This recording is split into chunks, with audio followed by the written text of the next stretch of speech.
Les droits de mutation, aussi appelés frais de notaire, représentent un certain pourcentage du prix de vente d'un bien immobilier. Ils viennent augmenter le montant total à débourser pour l'achat d'un bien. Contrairement à ce que vous pourrez croire, ils sont principalement composés de taxes qui profitent aux communes et aux départements. Le notaire, finalement, ne perçoit qu'une petite partie.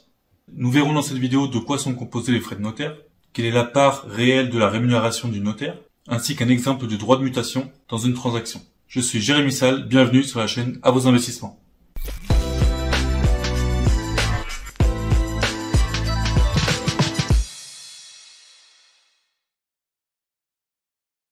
De quoi sont composés les frais de notaire? Pour rappel, les frais de notaire représentent un pourcentage du prix de vente d'un bien immobilier. Dans l'ancien, les frais de notaire peuvent représenter entre 7 et 8% du prix de vente, alors que dans l'immobilier neuf, les frais de notaire sont réduits et s'élèvent à 2 à 3% du prix de vente. Les frais de notaire comprennent une taxe départementale, qui est variable selon les départements, mais qui reste en moyenne de 4,5%. Et malheureusement, pour 2025, le gouvernement a autorisé les départements à passer ce pourcentage à 5%, si ceux-ci le souhaitent. On est d'accord?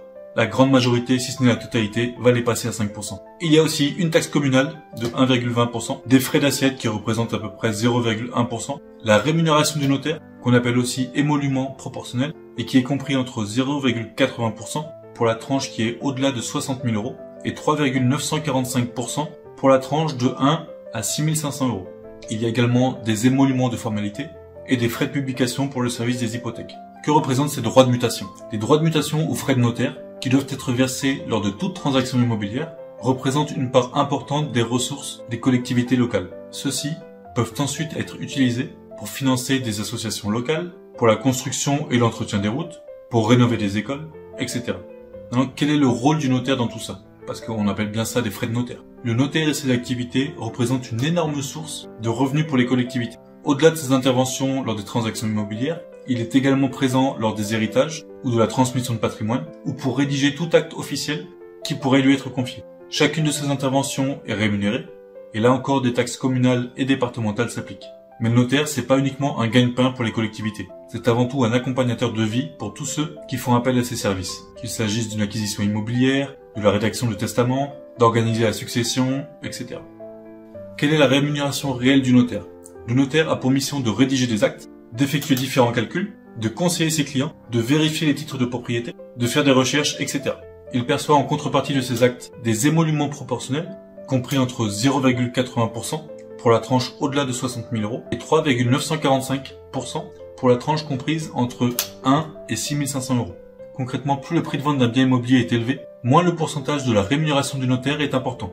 Une partie de ces émoluments est établie par décret et est identique d'une région à l'autre, et une autre partie est librement fixée, notamment celle qui correspond à la rémunération réelle du notaire. Mais tout dépend du type d'acte. Il est toutefois possible de réduire le montant des frais de notaire si l'ancien propriétaire du bien immobilier que vous achetez laisse les meubles, puisque le pourcentage des frais de notaire n'est applicable que sur les biens immobiliers, et non pas sur les biens mobiliers.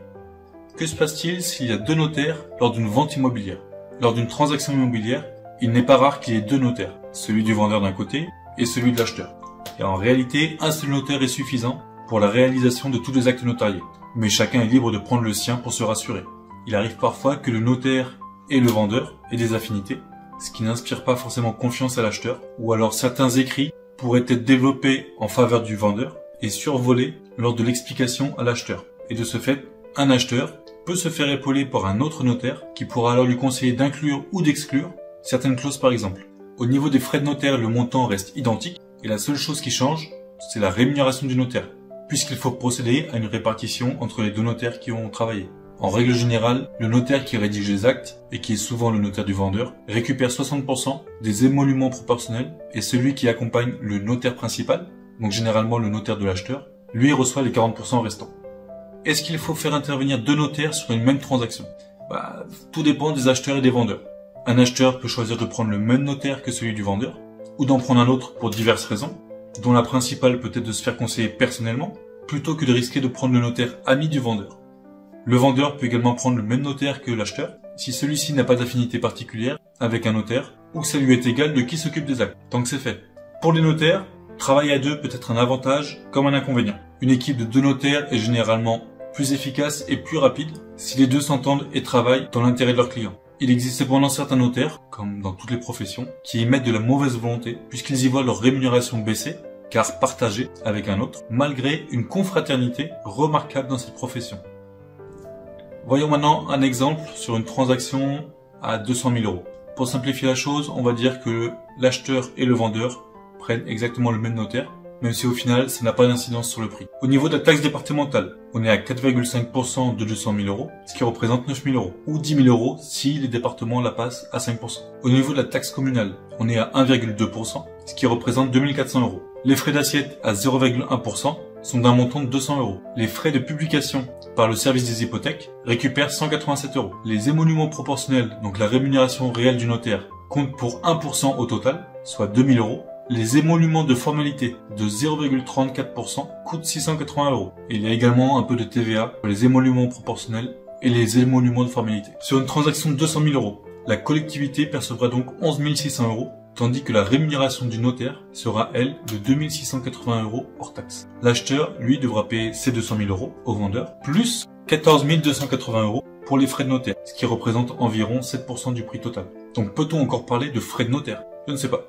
C'est tout pour cette vidéo, j'espère qu'elle vous a plu, et si c'est le cas, abonnez-vous, likez, n'hésitez pas à donner votre avis en commentaire, et moi je vous dis à très bientôt.